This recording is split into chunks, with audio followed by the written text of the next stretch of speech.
আসসালামু আলাইকুম প্রিয় শিক্ষার্থীরা, আমি আজকে আলোচনা করব ষষ্ঠ শ্রেণীর 13 থেকে 16 এই 4টা ম্যাথ নিয়ে আলোচনা করব।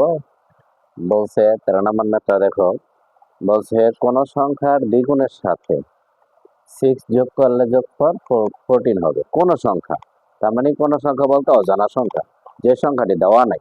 আমরা যে সংখ্যাটি দেওয়া নাই ওই সংখ্যাটারে মনে করি ধরতে হবে।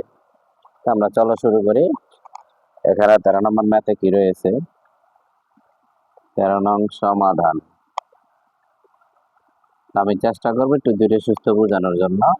বলছে কোন সংখ্যা, আমরা যা সকলে জানি কোন সংখ্যা বলতে যে সংখ্যাটি দেওয়া থাকে না, তো ওই সংখ্যাটা ধরে নিতে হয় কি, মনে করি অজানা সংখ্যাটি বা সংখ্যাটি। মনে করি অজানা সংখ্যাটি বা শুধু সংখ্যাটি লিখলে হবে।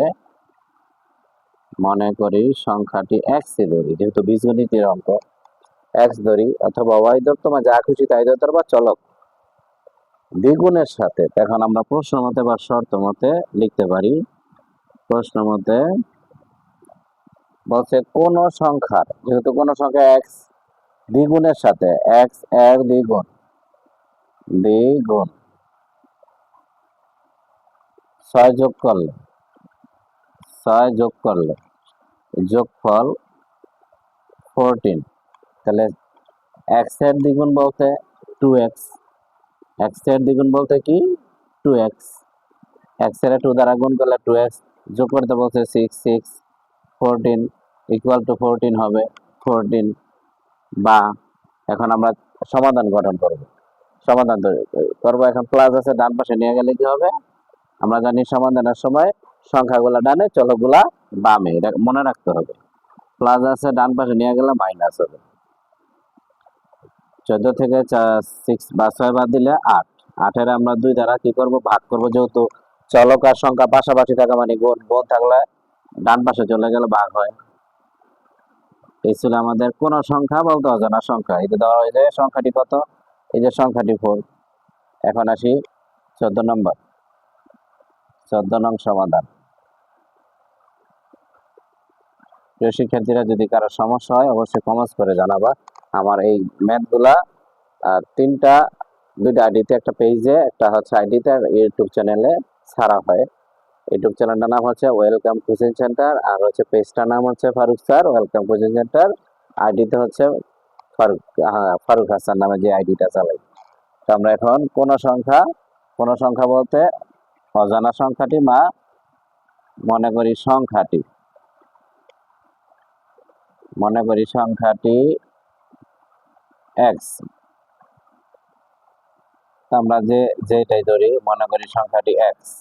বলছে কোন সংখ্যা থেকে, প্রশ্ন মতে লিখবো, প্রশ্ন মতে কোন সংখ্যা এক্স, এক্স থেকে বিয়োগ 5 বিয়োগ করতে বলছে।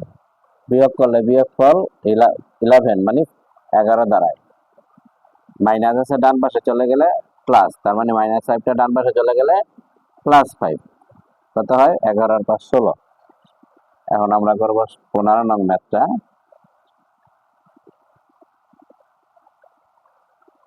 15 নং যে ম্যাথটা রয়েছে, আমাদের প্রশ্নটাকে বুঝে নিতে হবে।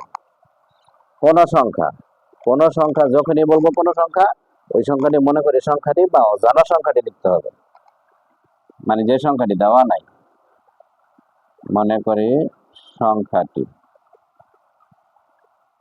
মনে করি সংখ্যাটি এক্স। এখন আমরা প্রশ্ন মতে লিখব, মানে সমীকরণ গঠন করব। প্রশ্ন মতে মানে সমীকরণ গঠন করব। কোন সংখ্যার 7 গুণ, মানে এক্স এর সাথে যদি আমরা 7 গুণ করি, এই যে x গুণ 7 সরাসরি 7x হয় বা 7x হয়। সমান বলছে কি, সমান 21, এই যে 21। আমরা জানি গুণ থাকলে ডান পাশে চলে গেলে ভাগ হয়। চলক আর সংখ্যা পাশাপাশি থাকা মানে মনে রাখতে হবে গুণ, গুণ থাকলে অপর সাইডে গেলে ভাগ হবে। 7 দ্বারা ভাগ করলে 3 7 21, তার মানে 3 হয়।